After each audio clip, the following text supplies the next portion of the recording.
following is the reason why God allowed the fallen angels to descend to the earth in the first place. Why would God allow the fallen angels to come down here knowing that they would eventually have sex with human women, creating the giants, then the flood, and the entire war? And God answered the angels who reviled Adam in this wise, and he said unto them, Why do you revile Adam in this wise? For he is flesh and blood, and ashes and dust. And the angels answered and said unto him, May we declare before thee the sin of Adam? And God said unto thee, Declare ye his sin, and I will hearken unto you, and I myself will answer you in respect to Adam my servant. For God had worked on behalf of Adam. And God said, I created him out of the dust, and I will not cast away that which I have fashioned. I brought him forth out of non-existence, and I will not make my handiwork a laughingstock for his enemies. Kebra-Nagast number 100. Those angels that were jealous of Adam laid reviling accusation against him and tempted the Lord with question as to whether he had made the right decision in creating Adam. Their contempt leads them to challenge their own loyalties as they requested the Lord to transform them also into bodies of flesh. And those angels said, Praise be unto thee, O Lord, for thou, the knower of hearts, knowest that we have reviled Adam because he hath transgressed thy commandment, that he was not to eat of one tree after thou had made him Lord over everything which thou had created, and hast set him over every work of thy hands. And if thou hadst not told him, and if thou hadst not commanded him not to eat of the tree, there would have been no offense on his part. And if he had eaten because of a lack of food, there would have been no offense on his part. But thy word made him to know, Jesus, and thou didst say, As surely as thou eatest of this tree, thou shalt die. And he, after hearing this, made bold and ate. Thou didst not let him lack sweet fruits to eat from the garden, and thou didst not let him lack one to comfort him, and a companion like unto himself. And these things we say and make known unto thee, and we have revealed unto thee how he hath transgressed thy commandment. Kebra-Nagast number 100.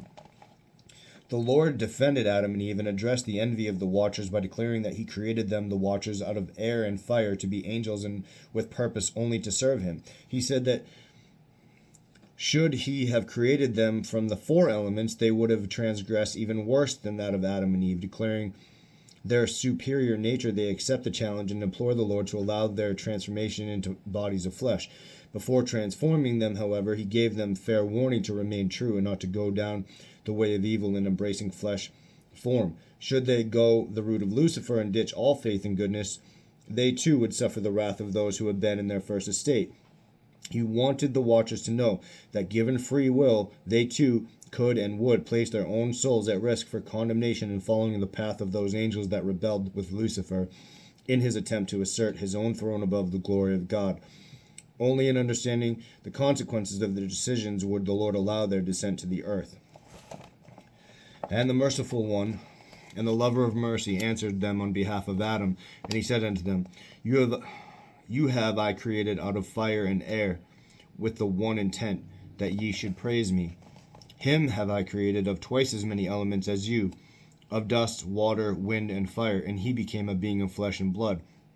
And in him are 10 thoughts, or intentions, 5 good and 5 bad. And if his heart enticeth him to good, he walketh with good intent. And if the devil seduceth him, he walketh with him on an evil path. As for you, ye have no other object in your minds but praise of me, with the exception of that arrogant one who produced evil, and became an evil being, and was driven forth from your assembly. And now, why do ye magnify yourselves over Adam? If ye were as he is, and I had created you of water and dust, ye would have been flesh and blood, and ye would have transgressed my commandment more than he hath done, and denied my word. Jesus. And the angels said unto him, Praise be unto thee, O Lord, far be it from us. We will not transgress thy commandment, and we will not oppose thy word. For we are spiritual beings for life, and he is a creature of dust, doomed to folly.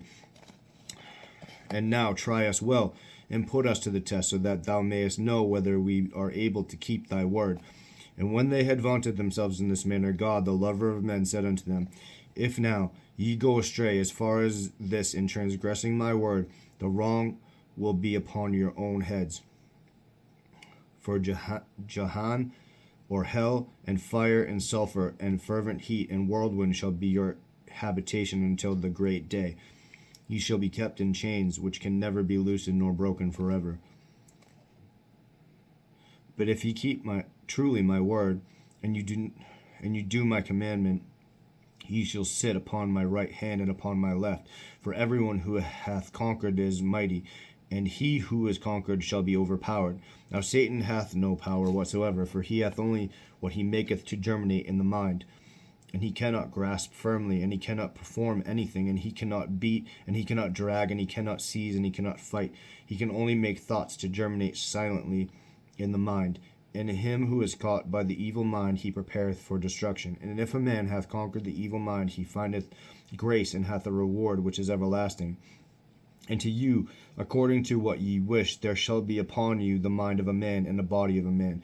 But take good heed to yourselves, that ye transgress not my word, and break not my commandment, and defile not yourselves with eating or drinking or fornication, or with any other thing whatsoever, and transgress ye not my word. And straightway there were given unto them with his word flesh and blood, and a heart of children of men. And they were content to leave the height of heaven, and they came down to earth, to the folly of the dancing of the children of Cain, with all their work of the artisan, which they had made in the folly of their fornication, and to their singing, and which they accompanied with the tambourine, the flute, and the pipes, and much shouting, and loud cries of joy, and noisy songs. So it's like a rock concert. And their daughters were there, and they enjoyed the orgies without shame, for they scented themselves for the men who pleased them, and they lost the balance in their minds. See that right there where it says they lost the balance in their minds? That's what Enoch says is what happens when you become a homosexual. And the men did not restrain themselves for a moment, but they took to wife from among the women those whom they had chosen, and committed sin with them. For God hath no resting place in the hearts of the arrogant and those who revile, but he abideth in the hearts of the humble and those who are sincere. And he spake in the gospel, saying, Woe be unto those who make themselves righteous, and despise their neighbors. And again he saith, God loveth the humble, and he holdeth lightly those who magnify themselves. And straightway God was wroth with them, and he bound them in the terror of Sheol until the day of redemption. As the apostle saith, he treated his angels with severity. He spared them not, but made them to dwell in the state of judgment, and they were fettered until the great day. The word of God conquered, who had fashioned Adam in his likeness or form, and those who had reviled and made a laughingstock of Adam were conquered. And the daughters of Cain, with whom the angels had companied, conceived, but they were unable to bring forth their children, and they died. And of the children who were in their womb, some died, and some came forth, having split open the bellies of their mothers. They came forth by their navels. And when they were grown up and reached man's estates, they became giants, whose height reached unto the clouds. And for their sakes and the sakes of sinners, the wrath of God became quiet. And he said, My spirit shall only rest on them for 120 years, and I will destroy them with the waters of the flood. Them and all sinners who have not believed the word of God. And to those who believed the word of their fathers and did his will, no injury came from the waters of the flood. Kebra-Nagast number 100. Now, pausing for a second, I'm going to end the video soon, but that part that says, my spirit shall only rest on them for 120 years, that was a prophecy of Moses, because Moses lived for 120 years and then he died.